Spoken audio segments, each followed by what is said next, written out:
Hi, class. We're in the home stretch. This is the week 8 set of lectures. I'm going to break it into two videos, one on social reasoning and one on scientific reasoning. But neither is particularly large, and we're just following the Robinson. But as usual, I'll expand a little more and add some bits that might not be in there. First of all, I hope you notice that week 8, in a lot of ways, is kind of familiar. What we're really doing is just expanding some upon the evaluation of argument from signs and the evaluation of arguments from authority by looking in more depth about what's meant by some of these requirements and evaluative standards. One of the things that Robinson points out, and it's really worth emphasizing, other people is our biggest influence on our belief. We learn a lot more from what other people have conveyed to us than any other source, and even your senses. So think in terms of all the stuff you learn from your parents, the stuff you've learned from your schooling, college, media, news, all of that. And so it's a really, really big area when we're talking about what we believe on the basis of testimony. And so that's one of the reasons we really want to slow down on it. But also, it's where kind of naughty stuff comes into play, that sometimes people will intentionally mislead or even fraudulently, etc. And so once you're introducing based on what others are trying to convey, we have to ask whether they're conveying because they think it's true and or they're trying to help, or they're trying to convey it because it's false. And sometimes people will try to convey false things because they think it helps.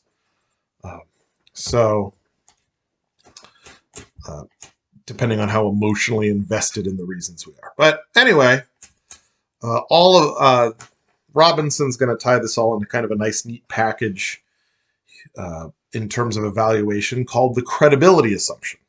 We believe things if they're credible. That is, we believe, so the credibility assumption has 2 points. One, that the person informing you, giving the testimony, believes it to be true. And two, the person in that position is in a position to know that it's true. So both are required in order for testimony to be credible. But both of them also are areas where testimony can go bad. Sorry, I'm getting a little sun in my eye here. So, what does that look like? First of all, there are occasions, and we saw this when we were evaluating arguments from authority, there are occasions where people might have reason to say something other than their belief that it's true. And so, of course, there's fraud and deception for any number of reasons. There's also the white lie kind of agenda pushing that, well, they'll say something they know isn't true because they think something larger is at stake. We've seen a lot of this coming up with the testimony of Fox News personalities about the Dominion lawsuit. They push something they believed was untrue because they thought it was going to help and be important in other ways. And so the reason I mentioned that kind of reasoning is not everybody who's lying is trying to be a fraud. Sometimes people tell it for reasons they think are good reasons. This comes up with falsifying medical data a lot too. Well, if you're really, really, really convinced that COVID vaccines are dangerous, then you might think you are justified in putting out false data about them. And we see that happen a lot too. But the other way that the credibility assumption can go wrong, again, as we saw in arguments from authority, is if they're not in a good position to know. So if someone is not in a good position to evaluate medical data, they are not credible sources in terms of potential side effects of vaccines. They're just not. And that's why it was so interesting. He pointed out that all 60% of misinformation about COVID vaccines could be traced back to, I think, 16 people because they were convinced what they were saying was true. They believed it to be true, but then as a result, they just passed on and forwarded and popularized anything that came across their desk that agreed with their conclusions. And so when we are considering credibility generally, we ask, are they credible? That is it believed, do they believe it's true, and are they in a good position to know? But then we can also combine that with, and this is where things can't get treated in a vacuum anymore like we did in Units 1 and 2, we also ask, is it plausible? Because that establishes our standards of credulity. If we hear something really, really crazy sounding, then credibility might not be enough. And so think of, well, if Mickey is overall a credible source and he said he just saw an elephant on the quad, you have kind of two conflicting intuitions there, or two conflicting pieces of evidence. You have the fact that Mickey is a credible source, but you have that against something that is also wildly improbable. And so in order to fully accept something based on testimony, it not only must meet the credibility assumption, that is the testimony given must be credible, but it also probably must be plausible. What happens when it's not? Well, you don't necessarily call the person a liar. You seek other sources. So remember agreement and disagreement. I could look around at other people report an elephant on the quad, and we'll talk about that a little bit when we get to the chapter 18 stuff. I'm not going to hit it very hard, but the chapter 16 also has a very good discussion about applying the credibility assumption to the web, because remember, that's just the World Wide Web is just a giant collection of testimony. That's all it is. There's nothing else out there, at least in terms of printed word. And so we must still apply the credibility assumptions, but we as humans are more prone to messing up the credibility assumptions when it's on the web. Why? Couple of reasons. One, it's very easy to have advertising or biased and things presented to look legitimate. And then two, if it's done through, say, social media, then it's a friend sharing it is a lot like a friend endorsing it, and it impacts how we evaluate the data. And so just make sure to look through Robinson's discussion about the web and why it's important to be vigilant, especially with search engines and social media. Search engines, the big thing is it depends on what you're searching. If you are admitting to things that have a direct, obviously correct answer, then you could usually trust search engine as a reliable source. But if your answer requires interpretation or involves vested interest, like Googling what's the best hamburger, then you're going to fail on the first criterion for the credibility assumption, because people are going to have paid advertising spending money to make you think that their hamburger is the best. And so just be very vigilant when you are applying to the web. 17, that is chapter 17, is a more involved discussion of ad hominem. Now remember, ad hominems as we encountered them before were fallacies, but ad hominem just means to the person.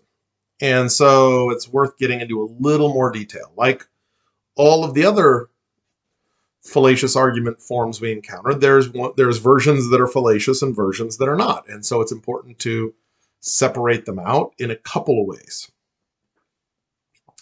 First of all, there are non-fallacious ad hominems, to say that that person is not one that we should accept the conclusion based on. And he gives two examples about that. One is a right to speak. If someone's just not in a position to talk about that, I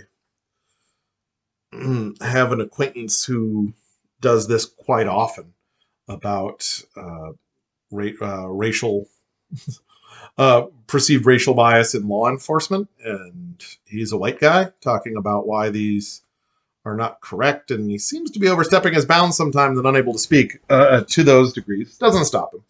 But that might be an example of right to speak. Well, if you're not in a position where you have to worry that you're going to get shot because you're unarmed and of the wrong race, perhaps you are not actually qualified to speak about why those reasons are bad. Uh, Sorry, I'm not saying the reasons are bad. That's just always his position. So that's an example, another example besides Robinson's right to speak. Um, just in general, if there's kind of deeply experiential based things, then testimony from someone who doesn't have that experience might be disqualifying, or at least puts them in a position where it's not going to override the testimony we have heard from those who are qualified. The interesting one, I think, is the fairness one, because I'm sure you had it as a gut reaction when we were in Unit 3, is to say, well, why isn't it an ad hominem why might it be fallacious when someone is obvious hypocrite? And here we finally get to what to say about this. I go a little stronger than Robinson does. I think you should not be moved by people who are demonstrably hypocritical about whatever they're talking about. So if somebody seems very, very concerned about Hunter Biden's grifting, but wasn't at all concerned about Trump's daughter grifting in China with her fashion business, it's just very clear at that point that they have failed the credibility assumption. That if they really didn't care about Ivanka Trump getting special considerations and leases in China that nobody else got, but are deeply concerned about real estate deals with Hunter Biden. By the way, I'm very vague on these circumstances because we're not listening, in a sense. It's not important that we get the exact charges here, because if they say, "Oh, this is terrible, and we need 5 congressional oversight meetings about it," but didn't say that before, they're not being sincere. And once you know that a source is not being sincere, they have failed the first credibility assumption. And so that's where hypocrisy comes into play. If you've been wondering, if someone is demonstrably being hypocritical, if they care about it when it goes for them but not against them, and this is, I used an example of Republican, but that goes just the same for Democrats. If they only care about it when the other team's doing it, then they're not credible. And that's where hypocrisy comes into play. And so that's what Robinson calls, or I think at least would call, a fairness ad hominem. If you say, well, wait a minute, this person is not treating the evidence fairly, and so we are being responsible and reasonable in dismissing their claim on this subject that they're a demonstrated hypocrite about, there's nothing fallacious about that. That is testimony that should be set aside because their motivation is something other than truth. And do remember, ad hominem just means to the person. So sometimes ad hominems are appropriate, sometimes they're fallacious. One really interesting thing that Robinson includes that a lot of authors don't, there are positive and negative ad hominems. So you can say something about the person that makes them more credible rather than less credible. That's called a positive ad hominem, and we shouldn't forget those. And there are ones that are, of course, negative rather than positive. So what are some positive ad hominems? If you add something like, well, this person is really good at processing data. I have a friend who's an absolute whiz at data processing. If I'm ever in doubt about something, I ask him. And as a result, I think his word carries more. It adds to credibility if he is interpreting the data in this way.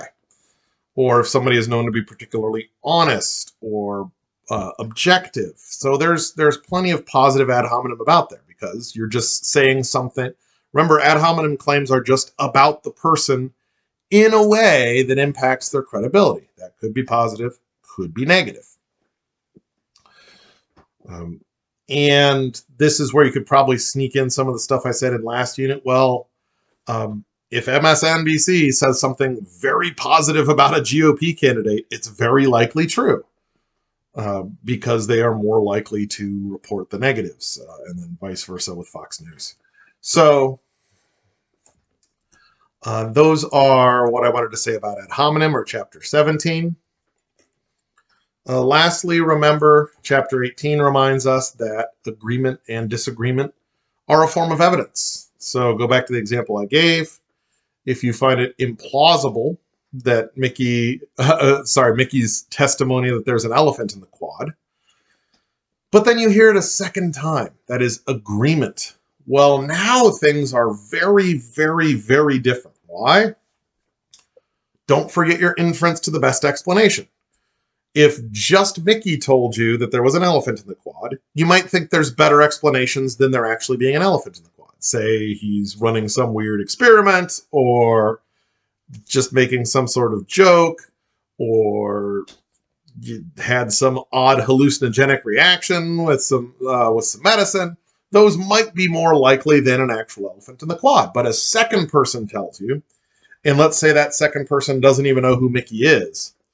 Well, what's the best explanation for two unrelated people telling you the same thing? Probably that there's an elephant in the quad.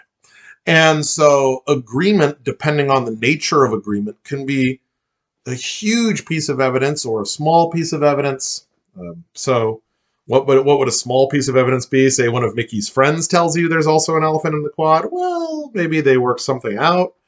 But by contrast, the strangers, or if you get more and more people saying there's an elephant in the quad. So agreement is evidence, first off, but how much evidence is the question. And there's a lot of factors that Robinson goes through, but they all have to go back to what is the best explanation for however many people giving that testimony. But notice there's also disagreement, and disagreement can be very important evidence as well.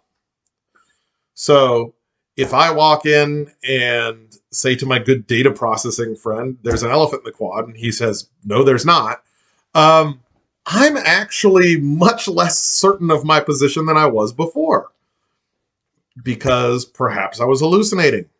Perhaps I had some sort of episode, waking dream state, those kind of things. There are certain types of seizures that could cause hallucinations. So disagreement can be a type of evidence as well. The very fact that, so normally scientific consensus or expert consensus is, again, about the strongest form of evidence there is. But when can you disagree with experts? Well, when there's expert disagreement, that tells us the issue hasn't been settled yet. And so if there's not agreement about a certain claim. So in general, we're not really learning a whole lot of new stuff in Chapter 18 about agreement and disagreement. As long as you remember, all we're really doing is looking at testimony and applying inference to the best explanation to it. Well, what is the best explanation of that testimony? And whether there's agreement or disagreement is going to weigh in on that question. And there is an argument form in there discussed called appeal to popularity. Well, when is it okay to accept something based on the fact that most people believe it? And the answers go about as you'd expect by this point in the semester. So I'm not going to put a ton of emphasis on that. Otherwise, feel free to process those and take your time before and post your questions before moving on to the next video, which will be about chapters 19, 20, and 21. See you then.